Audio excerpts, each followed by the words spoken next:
মুসলমানরা কসমিন কালেও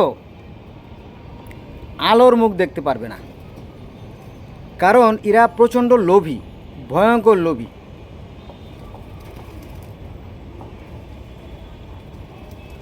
তো এই হিসেবে আমি কোরআন একটা দলিল আপনাদের সামনে পেশ করতে পারি।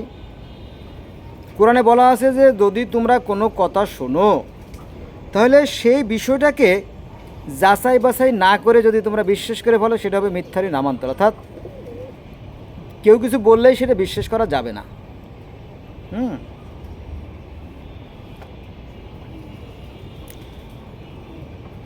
আমি যেটা বলবো সেটা হচ্ছে যে এই যে তাওরাত, জবুর, ইনজিল, বাইবেলে যা আছে কোরআনে ঠিক তাই আছে। এখন তাওরাত জবুরের অনুসারে যদি তাদের নবীদের নামগুলো মুছে ফেলে তাহলে কোরআনের কিছু থাকে না, কিন্তু কোরআন খালি হয়ে যাবে, শূন্য হয়ে যাবে। হ্যাঁ শোনেন, এই যে আদমের কাহিনী, এই আদমের কাহিনী পৃথিবীর শত শত ধর্মে আছে।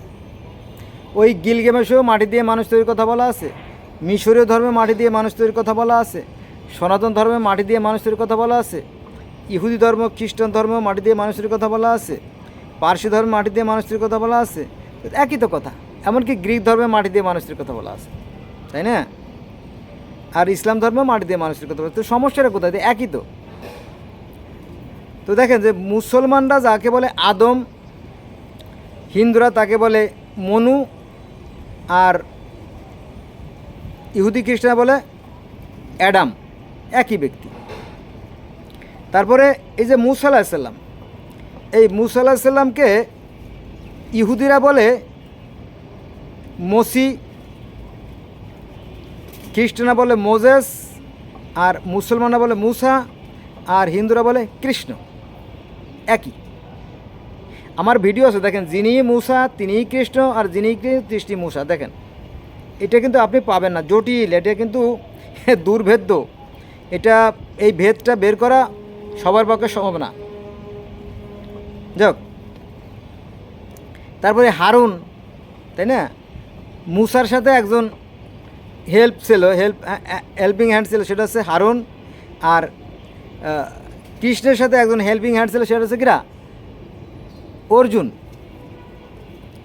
আর এই অ্যারন, এগুলো ইহুদি খ্রিস্টান ধর্মে আছে, একই ব্যক্তি, একই ব্যক্তির এই কাহিনী যে কত যুগ আগে শুরু হয়েছিল এটা আমরা বলতে পারবো না, সৃষ্টিকর্তা ভালো জানে। এরপরে আসে নুহ নবীর বন্যার কাহিনী। এই নুহ নবীর বন্যার কাহিনী আছে ইহুদি ধর্মে, খ্রিস্টান ধর্মে, গিলগামেশে পুতনা পিস্তিমের জীবনে নুহুর বন্যা ঘটছিল। তারপরে মিশরীয় ধর্মে আছে, এই বন্যার দেবী ছিল হ্যাপি।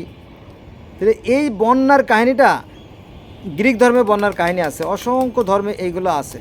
প্রকৃত সত্য কি আমরা জানি না, তবে যার যার মতো করে এই বন্যার কাহিনীগুলো সাজানো হয়েছে। দেখ, তো এই বন্যার কাহিনীতে সনাতন ধর্মে আছে আপনার বৈবৎস মনু বা সত্যব্রত রাজার জীবনে এই বন্যা ঘটেছিল। এই কাহিনী, একই কাহিনী, কোরআনে যে বর্ণনা একই কাহিনী সনাতন ধর্মে আছে। আর এটা জানতে হলে আপনাদেরকে পড়তে হবে ঈশ্বরের অবতার রহস্যের মৎস্য চরিত যে গল্পটা, মৎস্য চরিত যে কাহিনীটা, সেটা পড়লে এই নুহ নবীর কাহিনী জানা হয়ে যাবে। ঠিক আছে?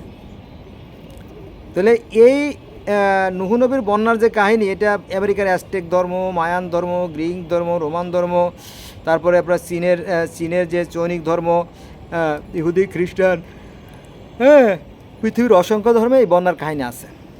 এটা নিয়ে আমরা অন্যদিন আলোচনা করব। তারপরে দাউদ নবীর যে কাহিনীটা, এই দাউদ নবীর কাহিনীটা আছে বামন অবতারে, সনাতন ধর্মের ঈশ্বর অবতার কাহিনীতে। তারপরে সুলাইমান, এই সুলাইমান ছিলেন বিভিন্ন জীবজন্তুর বাদশা। আর হিন্দুদের একজন জীবজন্তুর বাদশা আছে, যেটা শিব বা মহাদেব।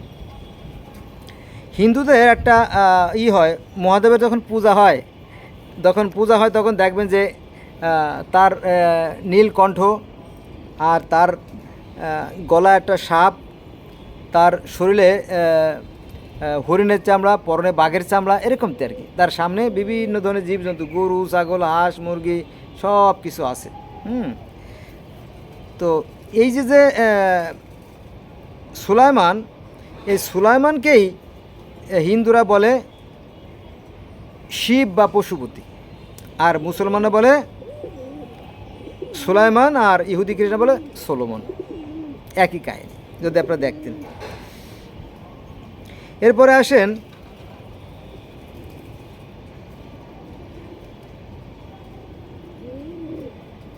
ইলিয়াস। এই ইলিয়াস নবীর কাহিনী তাওরাত, জব্বুর, ইনজিল, বাইবেল, কোরআন সব জায়গা আছে। ইউসা মানে মূল কথা হচ্ছে যে এই তাওরাত, জব্বুর, ইনজিল, বাইবেল, কোরআন এগুলো কিন্তু একই কথা বলে, ঠিক আছে। কিন্তু আমাদের আলেমরা এই বিষয়গুলো জানতে দেয় না, কেন দেয় না আমি জানি না। তাহলে এই যে ইলিস আলাহিসাল্লাম, তারপরে ইউসা আলাহিসাল্লাম, লুত আলাহিসাল্লাম, শীষ আলাহিসাল্লাম, এদের কথা কোরআন যেমন আছে, তাওরাত জবুরেও আছে, ইদ্রিসের কাহিনীও আছে। ইব্রাহিম, এবার আসেন ইব্রাহিম নবীর কাহিনীতে। ইব্রাহিম আলাইসাল্লামের যে কাহিনী, আগুনে পোড়ানোর যে কাহিনী, এটা সনাতন ধর্মে আছে, তাওরাতে আছে, জব্বুরে আছে, ইনজিলে আছে, বাইবেলে আছে, কোরআনে আছে, সব জায়গা আছে, বুঝছেন। এই আর কি। ইউনুস নবীর যে কাহিনী, এই ইউনুস নবীরে মাছে গেলে ফেলানোর যে কাহিনীটা, এইটা আছে সনাতন ধর্মে আছে ঘটোৎচক, ঘট অসন্তত, ঘটোৎ, ঘ ট অসন্তত, ঘটোৎ চ আর চক, ঘটোৎচক। এই ঘটক চক ছিলেন একজন মস্ত বড় রাজা, খুব ন্যায়পরায়ণ বাদশা ছিলেন, খুব সৎ ছিলেন। তো তিনি একদিন ভ্রমণে বেরোয়েছেন। ভ্রমণে বেরোনোর পরে উনি ক্লান্ত শ্রান্ত, পানি পিপাসা লাগছিল। তো পানি খাওয়ার জন্য যখন পার্শ্ববর্তী জলাশয় যায়, তখন একটা বড় মাছে গিলে ফেলে। তারপরে তিনি ঈশ্বরের নাম স্মরণ করতে থাকেন, ফলে মাছ তাকে আর হজম করতে পারে নাই। এই যে এই কাহিনী আছে সনাতন ধর্মে, কত যুগ আগে এটা আমরা বলতে পারবো না। তো এই কাহিনী পরবর্তীতে ইহুদি ধর্মে আসছে, ঘটক চতের কাহিনী চলে আসছে ইহুদি ধর্মে আছে, জনার কাহিনী, জনারে মাছে গিলে ফেলাইছিল, পরে তিনি ঈশ্বরের নাম স্মরণ করতে করতে সেই মাছের থেকে বেশি যান। তো এই কাহিনীটা আবার পরবর্তীতে চলে আসছে কোরআনে, যে ইউনুস নবীরে মাছে গিলে ফেলাইছিল, বুঝছেন। এগুলো জানাটা বেশ দুর্ভেদ্য, এটা সবাই জানে না। আমি যেহেতু জগতের বিভিন্ন ধরনের ছাত্র, দীর্ঘদিন ধরে সাধনা করে আমি এগুলো পাইছি, তো এটা কি বিষয়। হ্যাঁ, কিন্তু সাধারণ মানুষ তো বিশ্বাস করবেই, কিন্তু বিশ্বাসটা করলেই হবে না, আমাকে জানতে হবে যে আমি যে বিশ্বাস করলাম আসলে এটা কি সঠিক হতে পারে কি না, বা অন্যের সাথে তুলনা করে দেখি। এরপর আসেন সোহেব আলাইসাল্লাম, তাওরাত, জবুর, ইনজিল, বাইবেল সব জায়গা আছে। আয়ুব আলাইসাল্লাম, জার্জিস আলাইসাল্লাম, জুলফিকার আলাইসাল্লাম,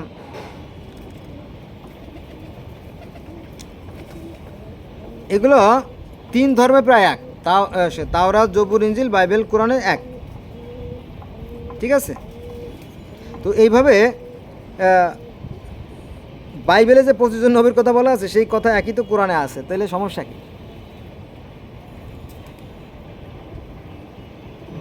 এগুলো তো ওই অঞ্চলে ঘটে যাওয়া কাহিনী, অর্থাৎ এই যে সুমেরীয়, ব্যাবিলনীয়, ক্যালেডীয়, আক্কাডীয় যে অঞ্চলগুলো আছে, এই সমস্ত অঞ্চলে যে সমস্ত ঘটনা এর আগে ঘটে গেছিলো, যে সমস্ত মহামানব আসছিল, তাদের জীবনী, এই তো। এইগুলো নিয়ে আমাদের আলেমরা কিন্তু অতিমাত্রায় বাড়াবাড়ি করে, বুঝছেন। তারা মনে করে যে সাধারণ মানুষেরা এগুলো বোঝে না কিছু, আসলে তা না। তাহলে ঈসা আলাইহিসসালাম, আচ্ছা আর একটা বিষয়, মজার বিষয় নিয়ে আলোচনা করি, যে দেখেন সমস্ত নবী কিন্তু একই জায়গায়, কাছাকাছি জায়গায় আসছে।